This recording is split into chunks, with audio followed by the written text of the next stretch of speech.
Let's mark our anniversary with an adventure, I suggested to my hardworking husband. He deserved a break, and I was eager to indulge us both. For our first anniversary, I spared no expense, booking us a lavish room in a celebrity-frequented luxury hotel.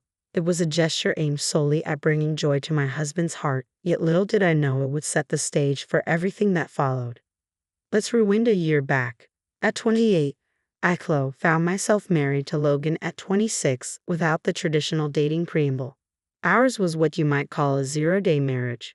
We crossed paths on a dating app, a decision I made impulsively one tipsy evening.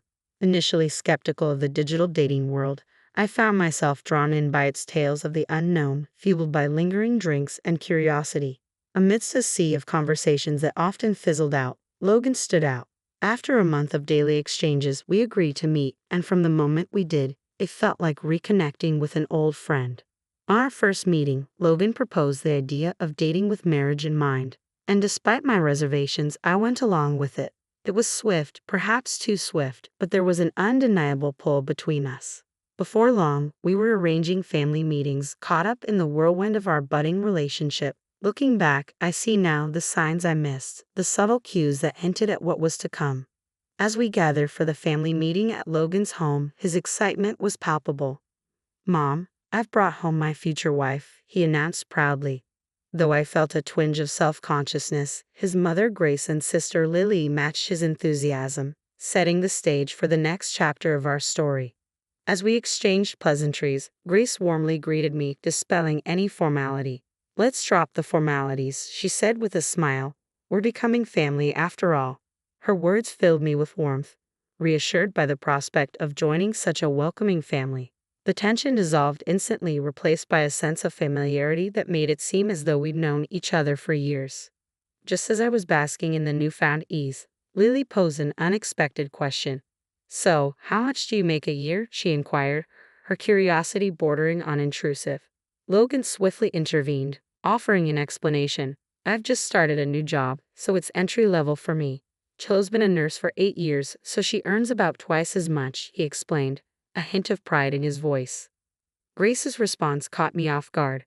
"Wow, you're rich. What a fortunate marriage," she exclaimed, patting Logan's shoulder approvingly. Although his modesty belied the situation, I couldn't shake the unease that crept in. The absence of Logan's father for the past 5 years meant they relied on Lily's part-time cleaning job and Grace's pension. Logan contributed from his meager earnings, a fact that seemed to escape the conversation. Then came the question of our living arrangements. "Where will you live?" Grace inquired, her curiosity tinged with expectation. "We have a condo," I replied, admitting I'd bought it last year, never anticipating marriage. Lily's response veered towards surprise and a hint of envy. "You own a condo? Must be nice," she remarked, a subtle suggestion of newfound wealth. I hastened to clarify, emphasizing that I financed it myself and that the mortgage wasn't significantly different from renting. Grace's tone shifted, expressing reliance and a hint of expectation. "We'll be counting on you from now on," she stated, alluding to potential future assistance. The notion of sharing as a family left me unsettled, but I chose to defer the discomfort for another time. With gratitude and a promise to seek guidance, I excused myself, eager to leave the spotlight. Our aversion to being the center of attention led us to forego a grand wedding ceremony, opting instead for a simple paperwork filing, a decision influenced by my demanding job. I rarely wore rings, so opting for a modest one seemed sufficient. There was no grand proposal with an engagement ring, but I accepted that this was the reality of our situation. After tying the knot, we both remained diligent in our work. Taking charge of our finances, I started stashing away funds, gradually building a safety net for our future. However, after 6 months of marriage, I stumbled upon a concerning discovery. $2,000 had vanished from our account. The only plausible culprit was Logan. Confronting him that evening, I questioned the disappearance. "Did you know $2,000 was withdrawn from our bank account?" I demanded, urging him to contact the bank. Initially taken aback, Logan swiftly adopted a defensive stance, brushing off the issue as a mere loan to his mother. Infuriated by his nonchalant attitude, I pressed him further, emphasizing the importance of communication in financial matters. His dismissive response only fueled my frustration, with a sinking suspicion fueled by a previous encounter where his mother boasted of a casino win. I realized the money likely fueled her gambling habits. Up until then, our savings were pooled, but following this incident, I resolved to squirrel away extra funds separately. Despite this rift, I assumed Logan's demeanor would remain unchanged as long as family matters didn't surface. He was diligently employed, after all. However, our first wedding anniversary prompted a desire to deviate from our usual frugality and indulge in a bit of extravagance. Excitement bubbled within me as I arrived home, eager to unveil a surprise trip to Logan. However, my anticipation was dampened by the presence of Lily, who had been making frequent appearances lately, a routine that was starting to wear on me. Returning home after a taxing day of work to find her there was becoming a source of stress. In hindsight, the timing couldn't have been worse for sharing the news of our planned getaway. Yet I couldn't contain my enthusiasm about the luxury hotel reservation I had painstakingly secured. Logan's eyes sparkled with delight at the mention of the trip, but it was Lily who reacted most fervently. "Is it that hotel from the TV ads?" she exclaimed incredulously. Her tone carried a hint of envy, which I met with a confident explanation. "Since we've never taken a trip alone, we decided to indulge this time," I asserted, recounting the nerve-wracking experience of securing the booking on the day slots opened. Lily's response dripped with resentment. "How unfair of you," she retorted, her words tinged with bitterness. "Just because you're a nurse doesn't mean you should hog all the travel opportunities." She appealed to a sense of familial obligation, urging us to relinquish the trip in an act of filial piety. However, I couldn't overlook her penchant for travel despite her claims of financial strain, nor her propensity for fare evasion, a behavior she boasted about shamelessly. Her thinly veiled attempts at manipulation left me resolute in my decision. "Absolutely not," I declared firmly, determined to stand my ground. "We've been saving for this trip, and Logan works tirelessly. We deserve this splurge." Lily's displeasure morphed into a pointed remark directed at Logan, casting aspersions on my character and our marriage. Despite the discord, I remained steadfast in my resolve. There was no way I would forfeit our long-awaited trip to appease Lily's sense of entitlement. I felt a surge of anger as Logan remained silent, his gaze fixed downward. His inability to defend me only fueled my frustration. As Lily departed, her muttered remark casting me as the villain, Logan's puzzled expression mirrored my own disappointment. The excitement surrounding our trip dissipated, replaced by an uncomfortable tension that lingered as we retired for the night in an awkward silence.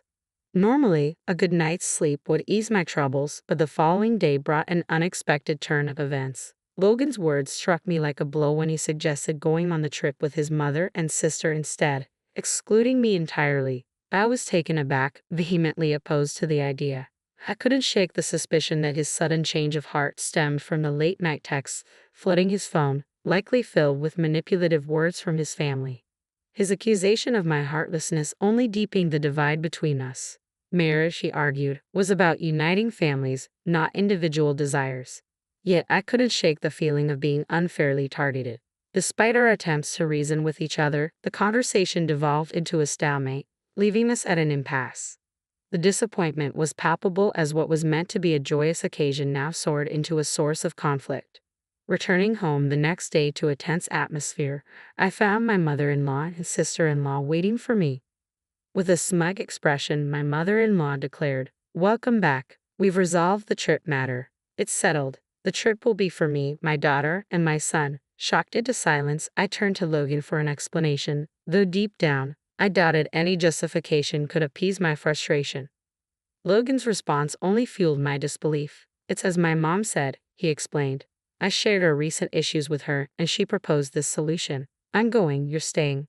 That's final." Outraged by the lack of consideration, I finally lost my temper, demanding an explanation for their irrational decision.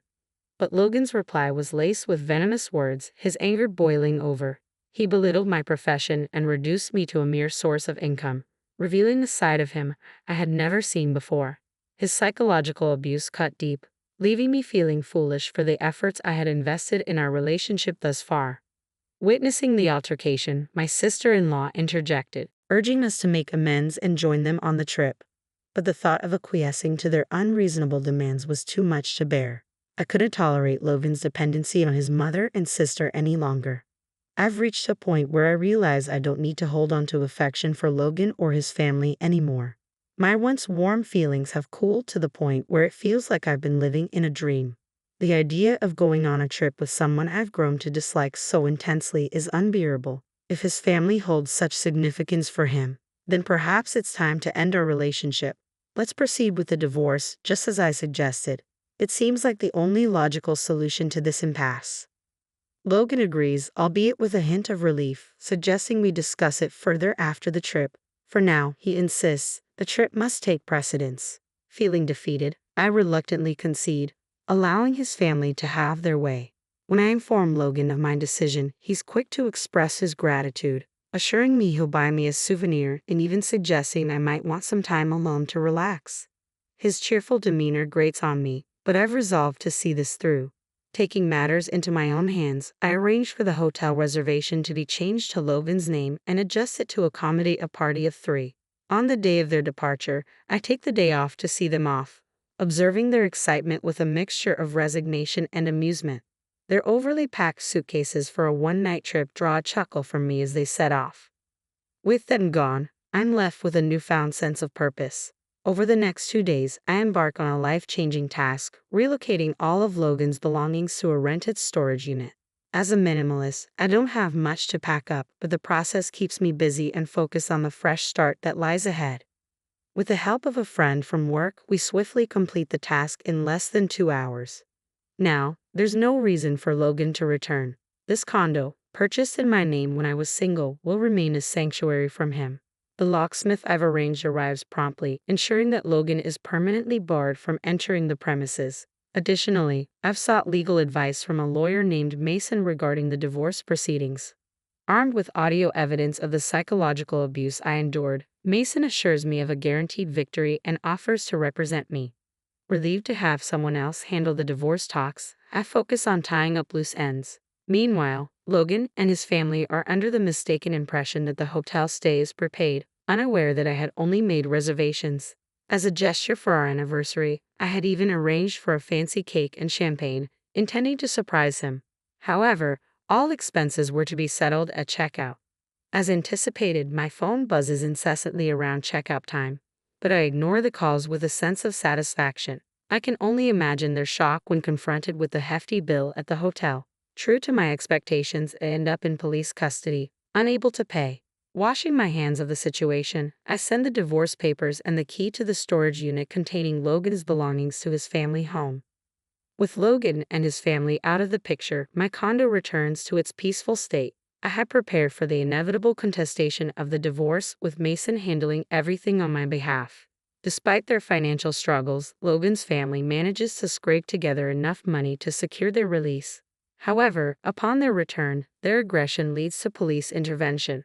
Given the ongoing divorce mediation due to Logan's psychological abuse, he is slapped with a restraining order. Unable to afford a legal battle, his family quickly agrees to the divorce, bringing closure to the tumultuous chapter of my life.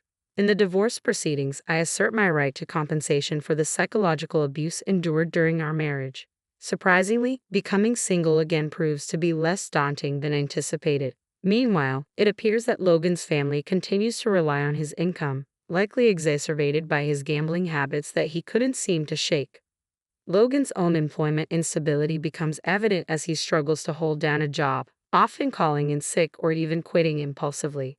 Despite my concerns about his behavior, he dismisses them, citing mental health issues.